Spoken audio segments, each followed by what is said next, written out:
Back to my new day new blog. अनि आज चाहिँ म तपाईँहरूलाई पुस 15 को लागि शुभकामना दिन चाहन्छु। अनि आज म र मेरो साथी चिकन र रोटी लिनको लागि बाहिर जाँदैछौँ, किनभने मेरो रुममा रोटी बन्दैन, पिठो नै छैन के। त्यसैले तपाईँहरू हेर्दै जानुहोस्, मेरो ब्लग पुरै हेर्नुहोस्, कस्तो हुन्छ के हुन्छ, रमाइलो हुन्छ कि हुँदैन हेर्नुहोस् न पहिला।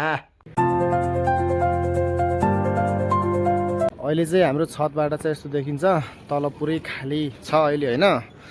दिउँसोतिर यस्तो भिड हुन्छ नि, यो पुरै बाइक बाइक बाइक बाइक हुन्छ कि त्यहाँ तलसम्म कि पुरै बाइकले भरिन्छ क्या। रातिको भ्यू चाहिँ यस्तो छ हाम्रो छतबाट। वाउ, यताबाट चाहिँ त्यहाँ देख्न सक्नुहुन्छ, यो चाहिँ स्वयम्भू भयो। बिहान बिहान हामीले चाहिँ छतमा आउने बित्तिकै नै हामीले स्वयम्भूको दर्शन पाउँछौँ के, किन भन्दाखेरि यतादेखि चाहिँ राम्रोसँग स्वयम्भू देखिन्छ। वाउ,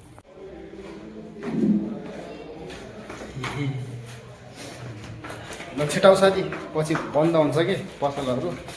प्याज, टमाटर अनि हरियो धनियाँ आज त राम्रो आएको रहेछ दिदी है। अनि तपाईँ कस्तो भइरहेको थियो पुस 15? पुस 15 होइन आज? पुस 15 हो। अनि किन के हुनुपर्छ र? ल पुस 15 मा त स्पेसल हुनुपर्छ नि दिदी। अनि कोही थाहा होइन हो, हाम्रो उता पश्चिमतिर त स्पेसल बनाउँछ नि पुस 15। के गरेर मनाउँछ? यो खै त्यो थाहा भएन, तर मनाउँछन् कि। है बस्ने माथि म उयो पर त्यो उयो छ नि नयाँ मन्दिर। गाइस, अहिले चाहिँ हामीले यता प्याज टमाटर धनियाँ पनि लिइसक्यो। अब चाहिँ चिकन पसलमा छौँ, चिकन लगेर फेरि अनि उतातिर गएर चाहिँ हामीले रोटी लग्ने हो, अटोमेटिकवाला। अहिले चाहिँ हामी रोटी किन्ने पसलमा आइसक्यो, अटोमेटिक बनेकोवाला रोटी। रोटी चाहिँ यता छ। यसलाई कसरी खानुपर्छ नि? अनि काटेर खानु। एक्सपायरी डेट चाहिँ कहिले छ? 6 दिनसम्म। 6 दिनसम्म रहेछ। सो हामीले चाहिँ यो अस्तिदेखि चाहिँ खाने भन्ने सोचिरहेको थिएँ। डिसेम्बर 28 छ त। उसले चाहिँ एक्सपायर हेरेर आहा। हजुर, अङ्कलको पसलमा गएको, त्यहाँ अनलाइन चल्दैन अरे, क्यास दिनुपर्छ। क्यास जब कि हामीसँग छैन, एउटा पनि छैन। गाह्रो भयो यार। अब पसल खोज्दै हिँडिरहेको छ हामी। ए आज केटाको पैसा आज क्या रसगुल्ला खेलाएर आहा। अनि जाडो धेरै छ, सो म चाहिँ कट्टुमै हिँडिरहेको छु। फरक पर्दैन। आज चाहिँ साथीले मलाई भेराइटी किसिमको खेलाइरह। अहिले चाहिँ भर्खरै रसगुल्ला अनि लड्डु चाहिँ खेलायो। अनि फेरि हामी यता पानीपुरी खान आएको छ दिदीकोमा। दिदी हेलो गर्नु त। हेलो, के छ, आराम हुनुहुन्छ? ल एउटा छिटो लगाइदिनु, मिठो और खट्टा मिठावाला। गाइस, हामीले चाहिँ स्टार्ट गरे ल।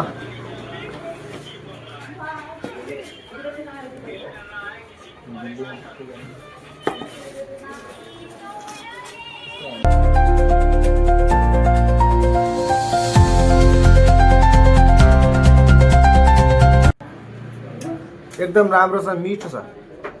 तपाईँहरूलाई खाने मन लाग्छ भने यो पसल खोज्दै आउने।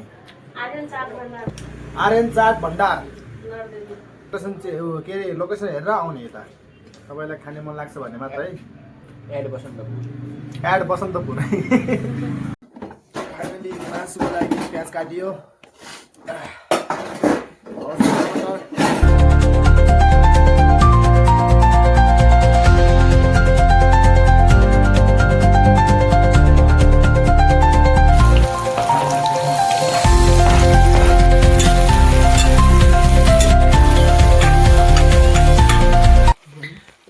गाइज, यता चाहिँ हाम्रो मासु चाहिँ पाकिसकेको छ, पुरै ग्रेभी भइसकेको छ।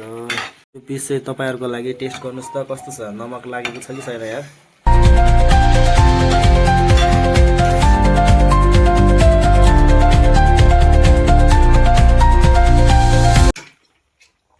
ठिक छ, नमक समक लागेर बबाल भएको छ। हाम्रो चाहिँ यस्तो आजको खाना होइन। रोटी खाने भनेको रोटी चाहिँ हामीले त्यहाँ भेटाएनौँ, जुन ठाउँ भेटाएको थियो त्यो ठाउँमा चाहिँ हाम्रो अनलाइन चलेन, सो त्यही भएर चाहिँ भातसँग ग्रेभी मासु अनि ऊ चाहिँ rasgulla.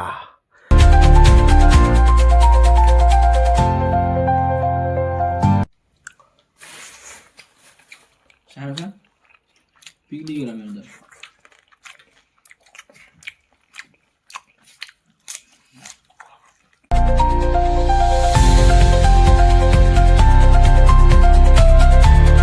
Good morning guys, this is next day.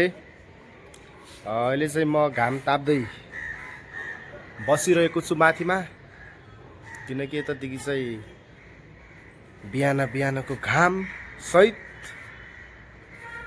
पछाडिको सिनहरू दामी देखाउँछ। नवीन चाहिँ अहिले क्लास गएको छ, बारिस्टा सिकिरहेको छ, त्यसैले